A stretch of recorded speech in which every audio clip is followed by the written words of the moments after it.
नमस्कार दोस्तों, global TV के इस एपिसोड में आपका स्वागत है, अभिनंदन है। इस एपिसोड में एक बहुत ही महत्वपूर्ण रिपोर्ट पर चर्चा होगी और ये रिपोर्ट और कहीं से नहीं आई है बल्कि एक ऐसी संस्था जिसकी क्रेडिबिलिटी पर शायद ही शक किया जाए, उस संस्था से आई है, ब्यूरो ऑफ एटॉमिक साइंटिस्ट। अभी तक हमें सुनते आए हैं कि पाकिस्तान एक न्यूक्लियर स्टेट है।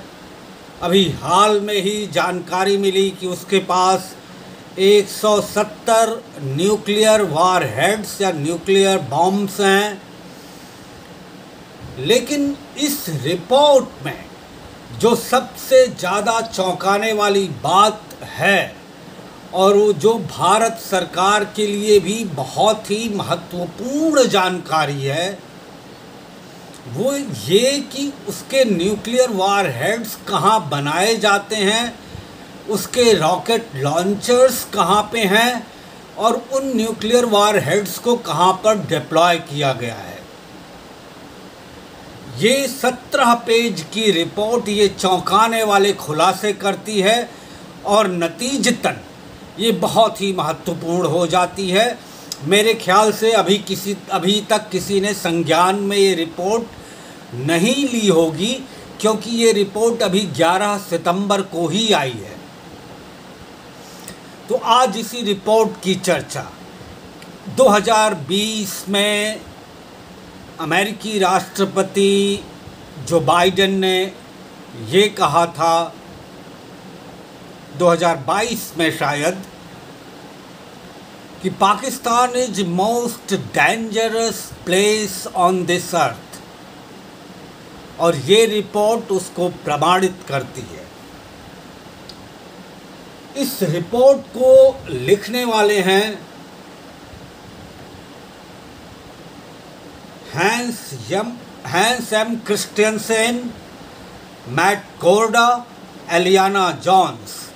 ये 3 रिसर्चर्स ने अलग अलग हिस्सों से इस रिपोर्ट को पर रिसर्च करके सितंबर 11, 2023 को प्रकाशित किया है बुलेटिन ऑफ एटॉमिक साइंटिस्ट नाम के जर्नल में। ये कहती है कि the Pakistani army last test launched a Shaheen 3rd medium range ballistic missile in April 2022। According to Pakistani government, the missile could deliver a single nuclear or conventional warhead to a range of 2,750 kilometers, making it the longest range system Pakistan ever tested. और इस पे आप देखिए 2,750 kilometre की range ये तय करती है। और न्यूक्लियर नोटबुक ये फेडरेशन ऑफ अमेरिकन साइंटिस्ट के साइंटिस्ट हैं। जैसे मैंने बताया, प्रोजेक्ट डायरेक्टर हैं Hans M Kristensen, senior research fellow हैं मैट कोर्डा, रिसर्च एसोसिएट हैं एलियाना जॉन्स, और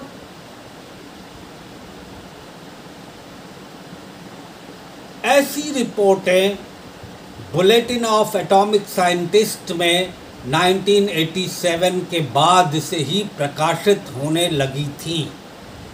लेकिन ये रिपोर्ट जो पाकिस्तान के पास कितने न्यूक्लियर वार हेड्स हैं और वो कहाँ कहाँ डिप्लॉयड हैं, कहाँ कहाँ उनके रॉकेट लॉन्चर बनाए जा रहे हैं, उनकी लोकेशन के साथ बताया गया है।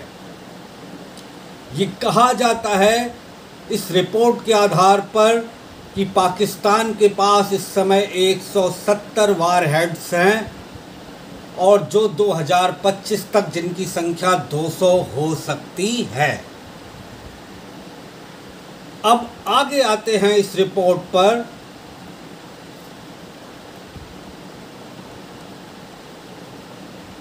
ये कहती है report, we estimate that Pakistan now has a nuclear weapon stockpile of approximately 170 warheads. The US Defense Intelligence Agency projected in 1999 that Pakistan would have 60 to 80 warheads by 2020, but several new weapon systems have been fielded and developed since then, which leads us to higher estimate. उसके बाद इसमें एक table दी हुई है जिसमें type दिया गया हुआ है, जो इसके लॉन्चर हैं उनकी संख्या बताई गई है, किस साल वो डिप्लॉय किए गए थे, उनकी रेंज कितनी है और कितना उनकी संख्या है। पहला है जो रेंज है वो एयर डिलीवर्ड वीपन्स, जिसमें मिराज 3 और मिराज 5 आते हैं। इनके लॉन्चर्स की संख्या 36 है। इनको 1998 में डिप्लॉय किया गया था। इसकी रेंज है 2100 किलोमीटर और नंबर ऑफ वारहेड्स हैं 36।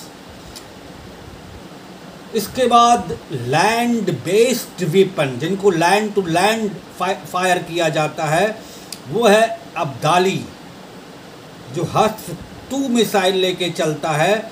इसकी लॉन्चर्स की संख्या है 10। ये 2015 में डिप्लॉय किया गया। रेंज है 200 किलोमीटर और न्यूक्लियर वारहेड्स हैं 10। इसके बाद है गजनवी, जो हस्फ 3 लेके चलता है। ये इसके लॉन्चर की संख्या है 16। ये 2004 में डिप्लॉय किया गया। इसकी रेंज है 300 किलोमीटर और न्यूक्लियर वारहेड्स की संख्या है 16। फिर है शाहीन 1A, जो हस्फ 4 लेके चलता है। इसके लॉन्चर्स की संख्या है 16। ये 2003 से 2022 के बीच डिप्लॉय किया गया। रेंज है 750 से 900 किलोमीटर और नंबर ऑफ वारहेड्स हैं 16। उसके बाद आता है शाहीन 2 हस्फ 6। इसके रॉकेट लॉन्चर्स की संख्या है 24। 2014 में डिप्लॉय किया गया। रेंज है 1500 किलोमीटर और न्यूक्लियर वारहेड्स की संख्या है 24। फिर आता है शाहीन 3, जो हस्फ 6 लेके चलता है। ये 2024 में डिप्लॉय किया गया। 2750 किलोमीटर रेंज है और इसके न्यूक्लियर वारहेड्स की संख्या पता नहीं है। उसके बाद आता है गौरी, जिसके हस्फ 5 लेके जो चलता है। इसके लॉन्चर्स की संख्या है 24। 2003 में डिप्लॉय किया गया। रेंज है 1250 किलोमीटर। न्यूक्लियर वारहेड्स की संख्या है 24। उसके बाद आता है नस्र, जो हस्फ 9 लेके चलता है। इसके रॉकेट लॉन्चर्स की संख्या है 24। 2013 में डिप्लॉय किया गया। रेंज है 60 से 70 किलोमीटर और 24 वारहेड्स हैं इसके, न्यूक्लियर वारहेड्स। फिर है अबाबील, जो कौन सा हस्फ लेके चलता है इसके बारे में जानकारी नहीं है। नंबर ऑफ रॉकेट लॉन्चर्स की जानकारी नहीं है। कब डिप्लॉय किया गया इसकी जानकारी नहीं है। रेंज है 2200 किलोमीटर और न्यूक्लियर वारहेड्स की संख्या भी, उसकी भी जानकारी नहीं है। फिर है बाबर 1A, GLCM हस्फ 7। इसके रॉकेट लॉन्चर्स की संख्या है 12। 2014 में लॉन्च किया गया। रेंज है 350 किलोमीटर। न्यूक्लियर वारहेड्स की संख्या है 12। फिर है बाबर 2 1B GLCM, जो कौन सा हस्फ लेके चलता है इसके बारे में जानकारी नहीं है। नंबर ऑफ लॉन्चर्स की जानकारी नहीं है। 700 किलोमीटर इसकी रेंज है और न्यूक्लियर वारहेड्स की जानकारी नहीं है। फिर आता है सी बेस्ड वेपन्स। इसमें आता है बाबर 3 SLCM, जिसकी रेंज है 450 किलोमीटर और न्यूक्लियर वारहेड्स है, इसके बारे में कुछ ठीक पता नहीं है। तो पाकिस्तान ने अपने न्यूक्लियर प्रोग्राम को काफ़ी बढ़ाया है और जैसे कि अंदाज़ा लगाया जा रहा है 2020 तक इसके 200 वारहेड्स हो जाएंगे। रिसर्च मेथोडोलॉजी जो अडॉप्ट की गई है इसमें state originating data, government statements, declassified documents, budgetary information, military parades, treaty disclosure, non state originating data, media reports, think tank analysis, industry publications, commercial satellite imagery का भी इसमें इस्तेमाल किया गया है। जो पाकिस्तान के ऊपर कमर्शियल सैटेलाइट्स हैं उनकी इमेज को भी स्टडी किया गया है और इसके डेटा को प्रमाणित किया गया है। पाकिस्तान के न्यूक्लियर फोर्सेज को भी एनालाइज किया गया है और क्योंकि बहुत कम जानकारी पाकिस्तानी गवर्नमेंट देती है, इसके बारे में कभी पब्लिकली डिस्क्लोज नहीं करती, लेकिन फिर भी डेटा की एक्यूरेसी काफ़ी हद तक सही है।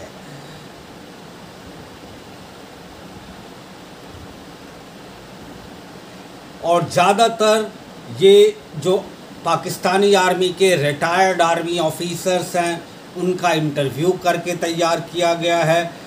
अदर कंट्रीज के जो ऑफिशियल स्टेटमेंट्स हैं, यूएस एयरफोर्स का ballistic and cruise missile threat report है,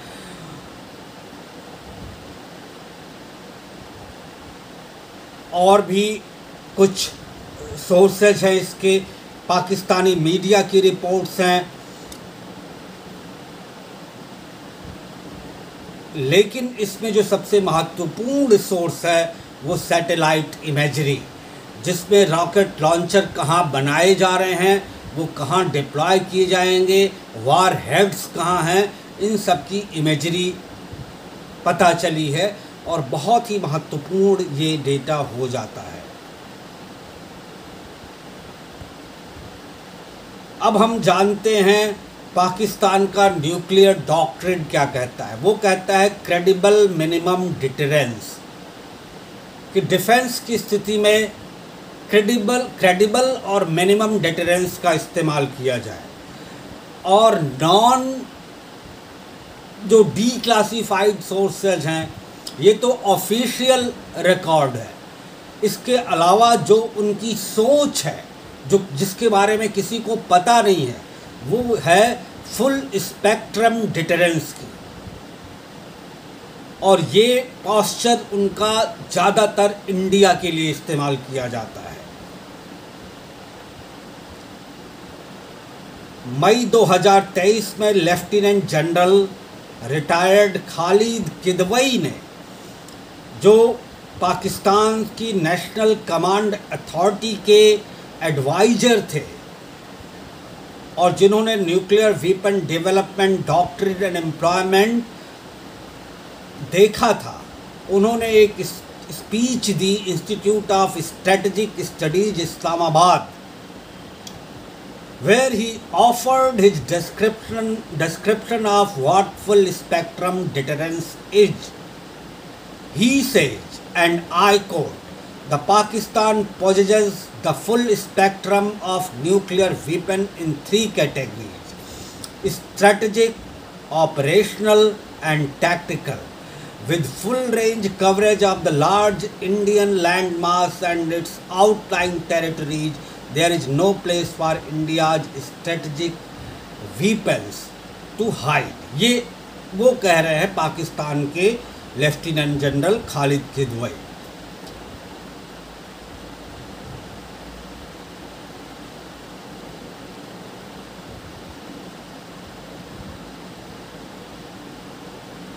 वो ये कह रहे हैं कि फुल स्पेक्ट्रम डिटरेंस का इस्तेमाल ज़्यादातर इंडिया के संदर्भ में किया गया है।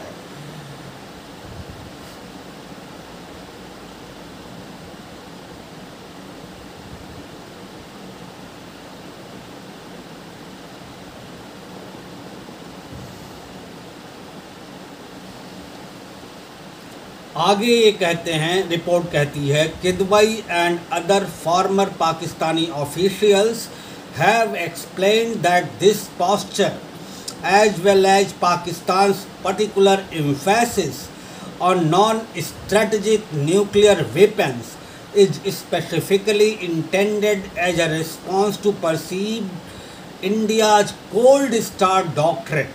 The Cold Start Doctrine is an alleged intention by India to launch large-scale conventional strike or incursions into Pakistani territory without triggering Pakistani nuclear retaliation. Pakistan has reacted to this perceived doctrine by adding several short-range, lower-yield nuclear-capable weapon systems specifically designed to counter military threats below the strategic level. इसमें हत्फ 9 आ जाती है और भी उनकी तमाम सारी जो उन्होंने बताई है।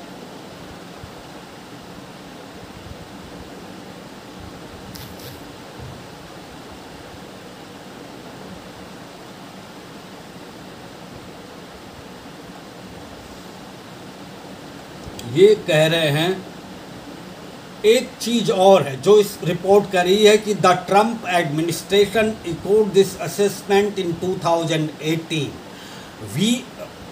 What President Trump had said, we are particularly concerned by development of tactical nuclear weapons that are designed for use in battlefield.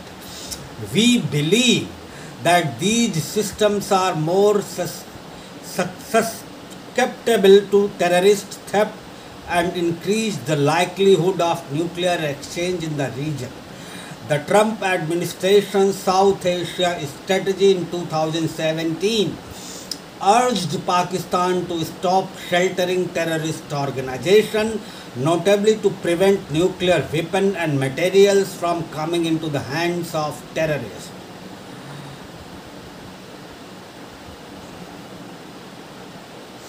In the 2019 Worldwide Threat Assessment, U.S. Director of National Intelligence Daniel R.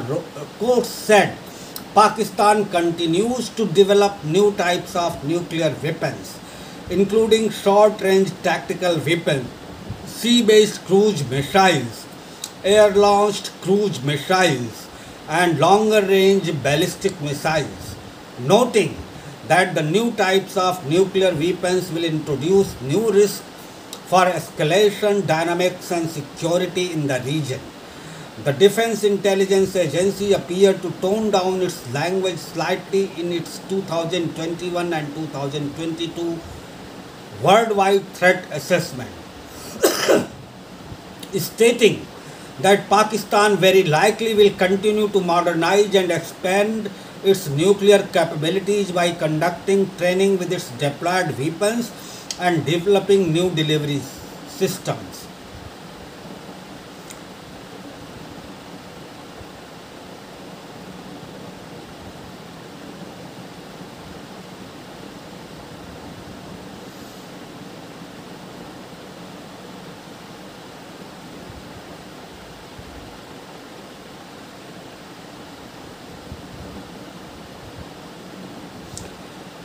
Summer Mubarakmand ये farmer director हैं पाकिस्तान के national defence complex के। उन्होंने 2013 में ये कहा था कि Pakistani nuclear warhead are assembled only at the 11th hour if needs to be launched. It is stored in 3 to 4 different parts at 3 to 4 different locations. If a nuclear weapon doesn't need to be launched, then it is never available in assembled form. ये सब तमाम सारी चीज़ें बताती है।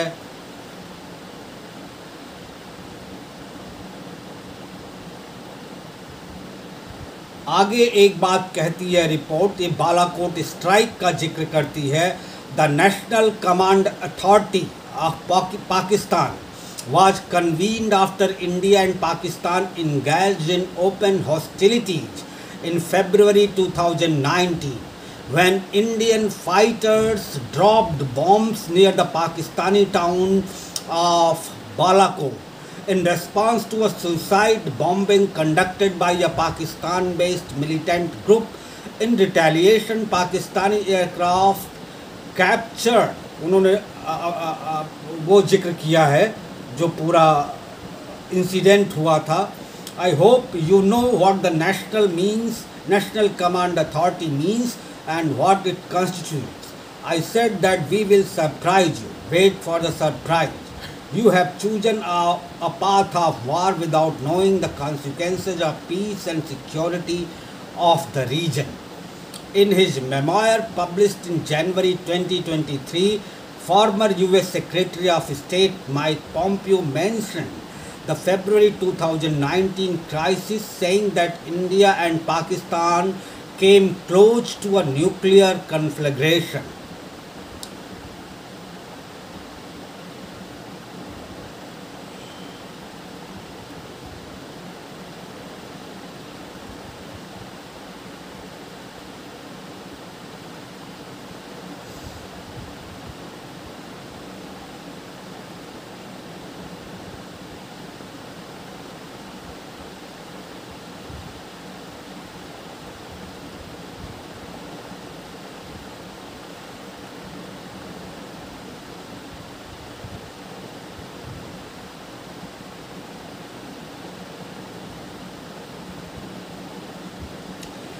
ये report आगे कहती है, Pakistan has a well established and divorced fissile material production complex that is expanding. It includes the Kahuta uranium enrichment plant east of Islamabad, which appears to be growing with the near completion of what could be another enrichment plant, as well as enrichment plant at Gadwal to the north of Islamabad.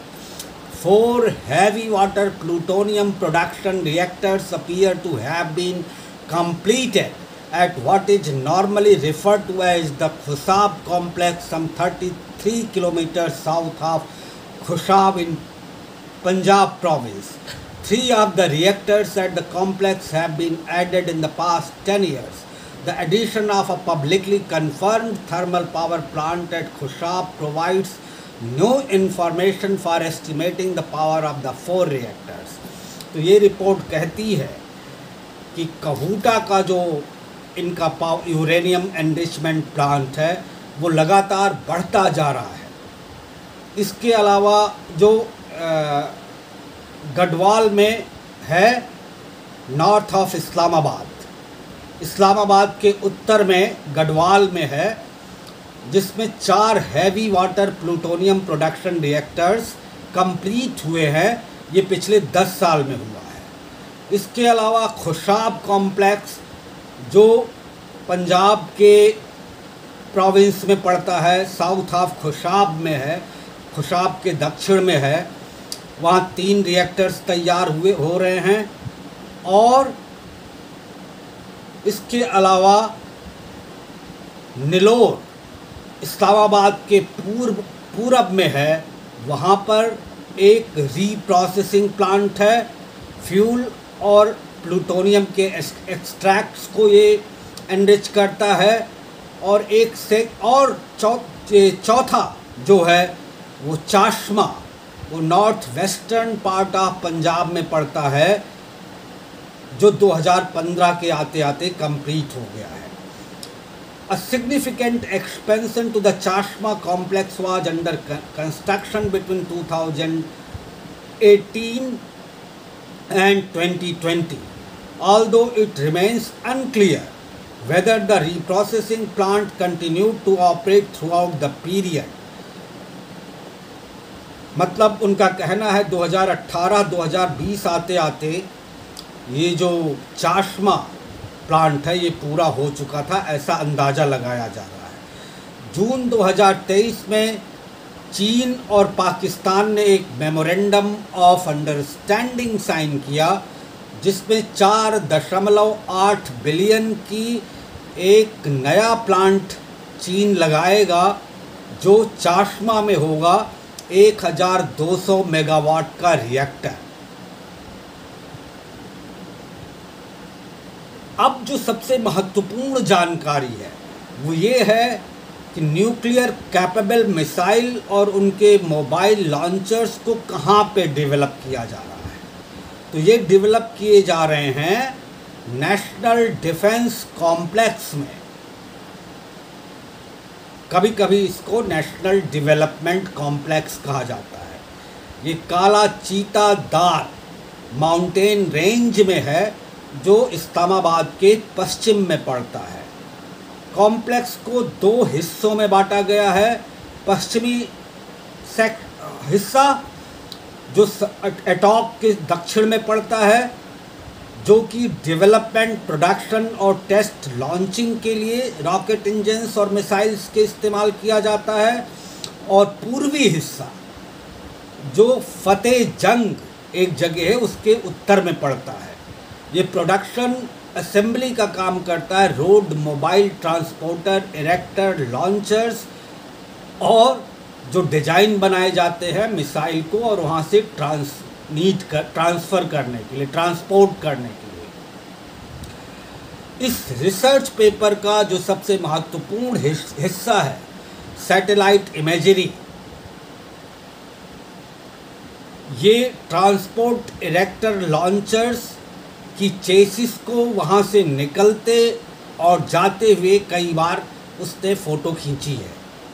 Variety of ballistic cruise missiles, June 2023 में ये transporter erector launchers जो mobile launchers होते हैं, rocket launchers होते हैं, nuclear warheads को carry कर सकते हैं, वो नस्र जो जगह है, नस्र के प्लांट से आते हुए जाते हुए दिखाई गए, जहां शाहीन 1A और बाबर क्रूज मिसाइल के रॉकेट लॉन्चर्स का निर्माण होता है, वहां से मूव किया जाता है। फतेह जंग सेक्शन काफ़ी बड़ा हो गया है, फैलता जा रहा है और बहुत से नए नए लॉन्चर वहाँ असेंबली किए जाते हैं, बनाए जाते हैं, और ये सब पिछले 10 सालों में हुआ है। Other launcher and missile reacted production and maintenance facilities, वो ज़्यादातर संभावना इस चीज़ की है कि वो तरनावा और तक्षशिला के पास हो सकते हैं। तो ये सबसे महत्वपूर्ण जानकारी थी जो भारत सरकार को भी सुननी चाहिए।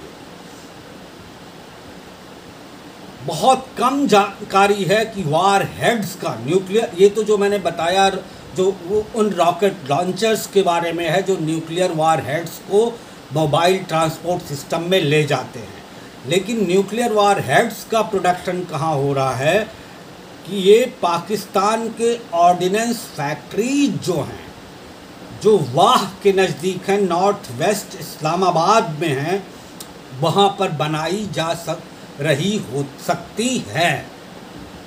पुख्ता जानकारी नहीं है। वन ऑफ द वाह factories is located near a unique facility with 6 earth covered bunkers. जो वाह की कुछ फैक्ट्रियां हैं वो धरती के नीचे 6 लेयर्ड सुरक्षा में बंकर्स में, इग्लू जैसे होते हैं, अंटार्कटिका में पाए जाते हैं, उस तरह मल्टी लेयर्ड सेफ्टी पैरामीटर और आर्म्ड गार्ड्स के साथ जो वहाँ पहरेदारी करते हैं वो वहाँ पर हैं।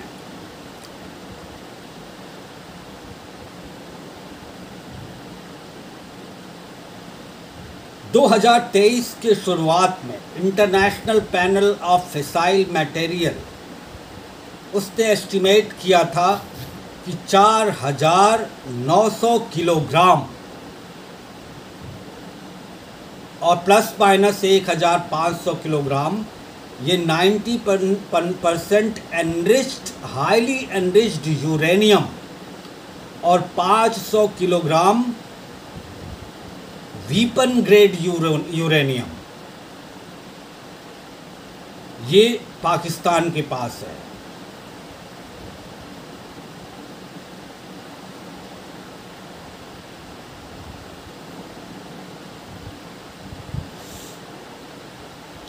ये रिपोर्ट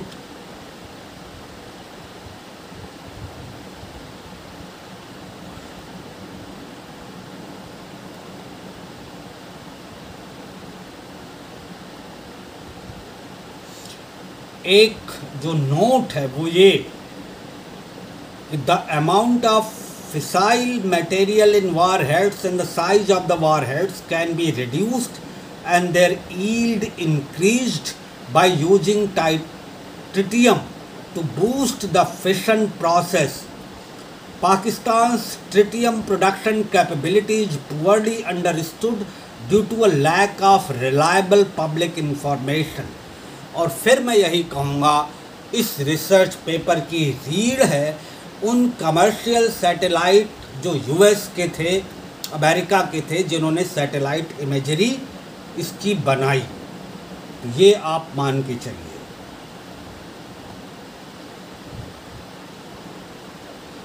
पाकिस्तान के पास मिराज 3 और मिराज 5 फाइटर स्क्वाड्रन्स हैं जो न्यूक्लियर वार हेड्स को ले जा सकते हैं।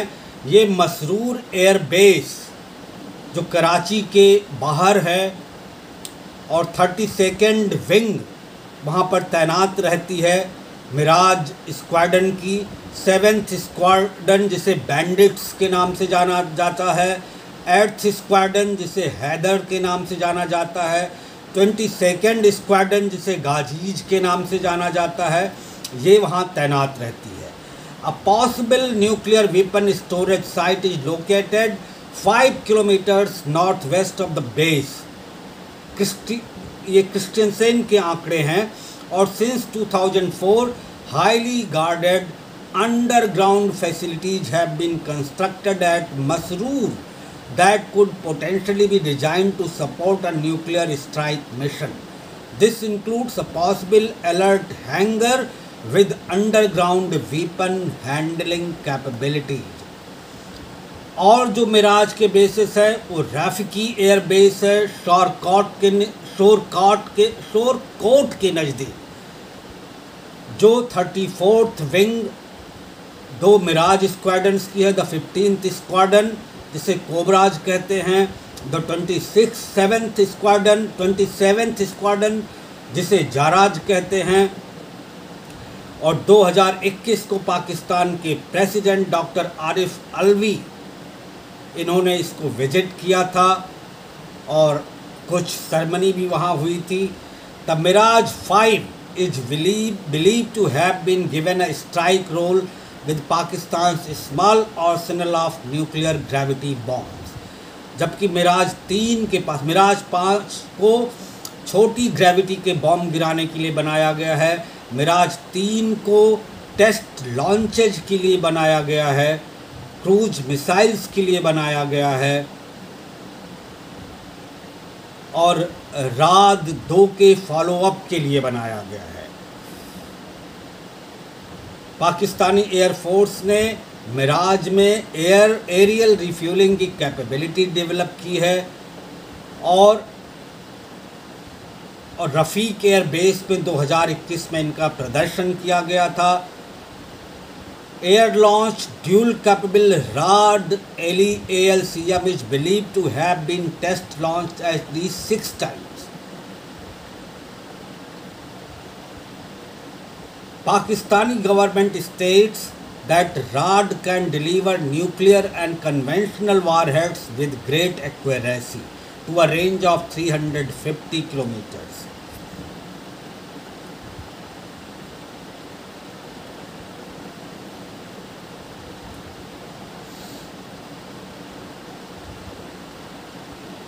राड कहाँ पर डिप्लॉय है इसके बारे में कोई कंक्रीट डेटा नहीं है, लेकिन संभावना इस बात की है कि मसरूर एयरबेस पर तैनात किए गए हैं। मिराज 3 और 5 को रिप्लेस करने के लिए पाकिस्तान ने 100 से ज़्यादा ऑपरेशनल JF-17 एयरक्राफ्ट जो चाइना में बनते हैं और इसके अलावा 188 JF-17S ये खरीदने का प्लान बनाया है।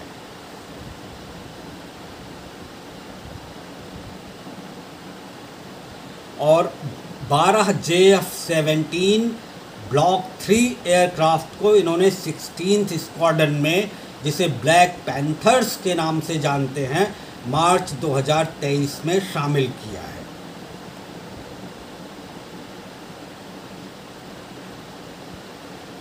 एक चीज़ जो ये रिपोर्ट कहती है कि the nuclear capability of Pakistan air forces legacy F-16 aircraft is uncertain.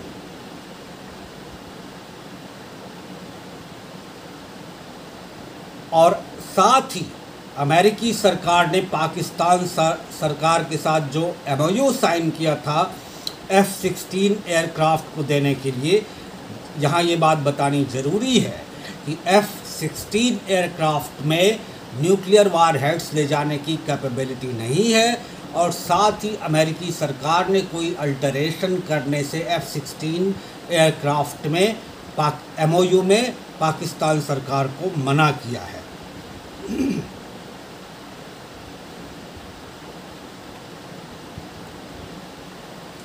और इन F-16 जो एयरक्राफ्ट है, इनको 38th wing Mushaf Sargodha air base के निकट लगाया गया है, जो 160 किलोमीटर नॉर्थ वेस्ट है लाहौर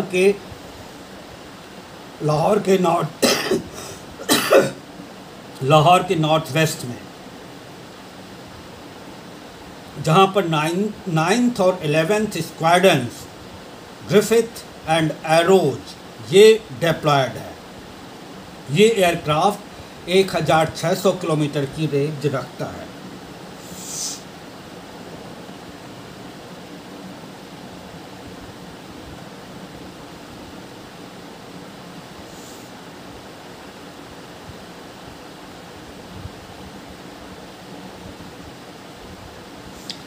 ये साथ में ऐड कर रहे हैं कि ज़्यादातर F-16 जो पाकिस्तान को दिए गए हैं वो न्यूक्लियर वारहेड्स ले जाने के लिए कैपेबल नहीं हैं, लेकिन F-16S ये न्यूक्लियर स्ट्राइक मिशन पर अगर हैं तो ये न्यूक्लियर ग्रेविटी बॉम्ब्स को इनके जो लगाने हैं न्यूक्लियर वारहेड्स, वो ज़्यादातर संभावना इस बात की है कि वो सरगोधा वीपन स्टोरेज कॉम्प्लेक्स जो 10 किलोमीटर साउथ में है सरगोधा के, वहाँ पर है।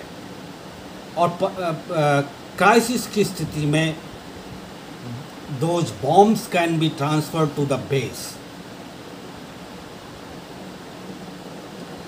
The newer F-16C Deej aircrafts are based with 39th Wing at Shahbaz Air Base outside Jacobabad in northern Pakistan।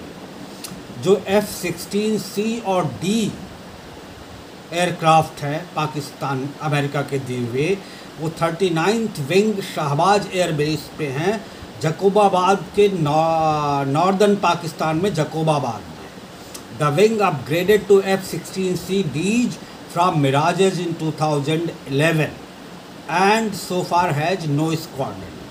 The 5th squadron, known as the Falcons, the base has undergone significant expansion with numerous weapon bunkers added since 2004. और भी इन्होंने कई सारे aircraft का, ये पूरी report available है bulletin of nuclear atomic scientist. इस पे ये रिपोर्ट पूरी मैंने पढ़ी तो मैं मतलब स्तब्ध रह गया। और मेरी गुजारिश है, मेरी विनती है कि भारत सरकार के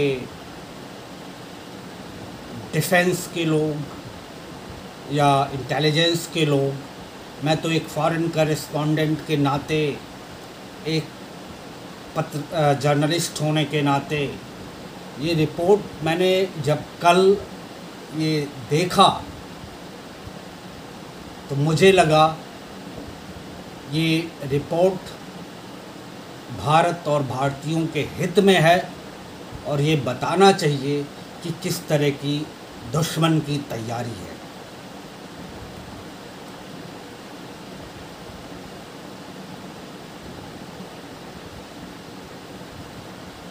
फिर लैंड बेस्ड बैलिस्टिक मिसाइल्स आते हैं जो 6 हैं पाकिस्तान के पास।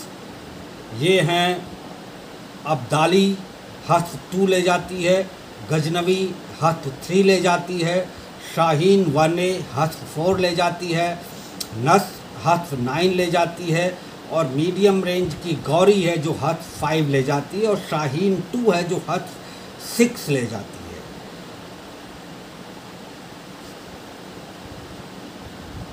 नस, गौरी, शाहीन, बाबर और राड ये पाकिस्तान के परेड में दिखाए जाते हैं। Road mobile ballistic missile force has undergone significant development and expansion over past 2 decades.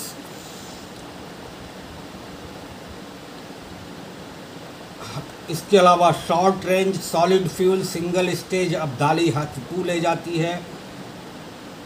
Pentagon ने रिपोर्ट किया था 1997 में कि Abdali appear to have been discontinued, लेकिन ये अभी भी शोकेस करते हैं।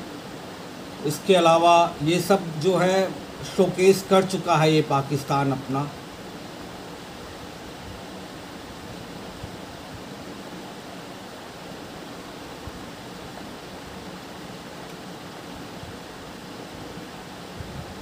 ये कह रहे हैं कि शाहीन 1 का जो डिप्लॉयमेंट लोकेशन है वो गुजरावाला, ओकारा और पानो अकील यहाँ पर हो सकती है।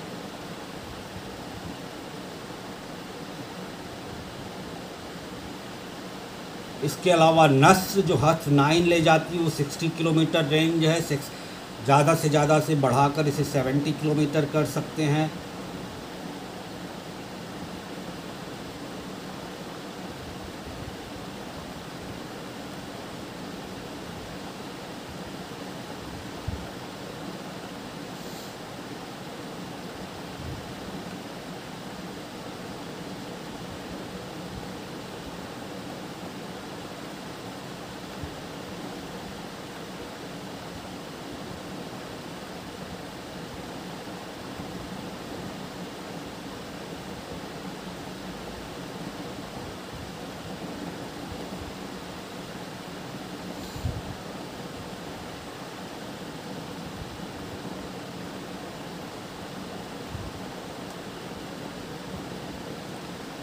ये जो अकरो गैरीसन है,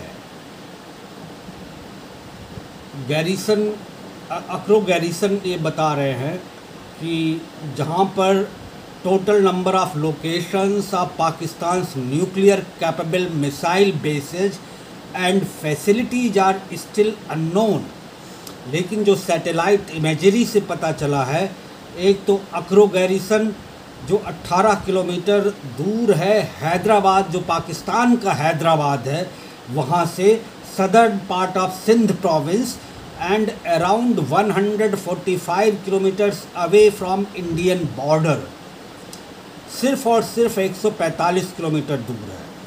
the garrison covers an area of approximately 6.9 square kilometre and it has undergone gradual expansion since 2004. इसके अलावा गुजरावाला गैरीसन है। गुजरावाला गैरीसन एक सबसे बड़ा लार्जेस्ट मिलिट्री कॉम्प्लेक्स है पाकिस्तान का। It covers nearly 30 square kilometres in north eastern part of the Punjab province and is located about 60 kilometres from the Indian border. सबसे कम दूर इंडियन बॉर्डर से यही गुजरावाला गैरीसन है। इसके बाद आता है Khuzdar garrison.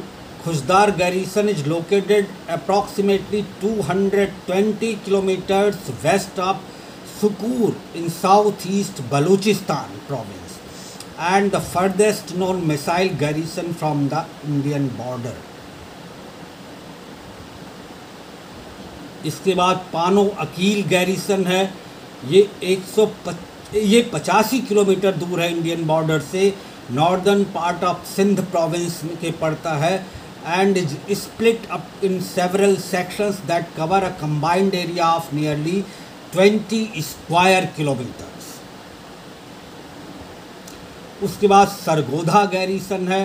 The Sargodha garrison is a large complex located within and around the Kirana Hills, a critical nuclear test site used by Pakistan to develop its nuclear program from 1983 to 1990.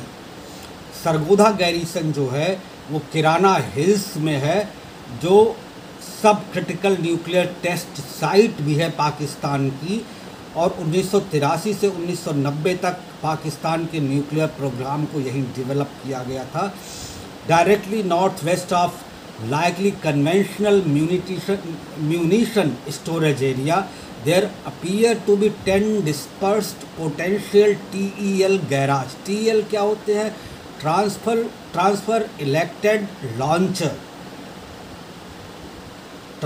Erected launcher या transport erected launcher. ये इसमें 2 garage दिखाई दे रहे हैं different dimensions के, और maintenance के लिए यहाँ पर दिखाई दे रहा है. तो ये आपने देखा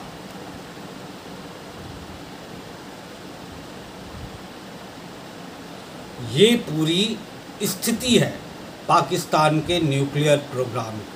और भी काफ़ी सारे चीज़ें इसमें दी हुई हैं, कई सारे नोट्स दिए हुए हैं, फुट नोट्स दिए गए हैं.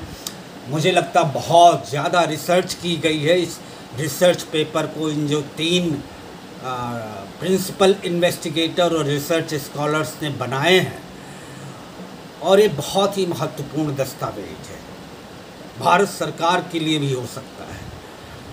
तो ये आपने देखा कहाँ कहाँ लोकेशन है. सैटेलाइट इमेजरी ने इस रिसर्च पेपर को तैयार करने में किस हद तक मदद की, और इसको आप ब्यूरो ऑफ एटॉमिक एसोसिएशन में देख सकते हैं, पढ़ सकते हैं. मैंने जब कल देखा तो मैं थोड़ा चकित हुआ, और फिर ये मैंने शेयर करना सबसे पहला धर्म समझा एक भारतीय होने के नाते. आज के एपिसोड में, इस आई ओपनर एपिसोड में, मैं चाहता हूँ कि इस पर ध्यान दिया जाए भारत सरकार से, और जो नीति निर्धारक लोग हैं भारत सरकार के वो ध्यान दें. अगले एपिसोड में फिर मिलें, तब तक दीजिए विदा. धन्यवाद. जय हिंद.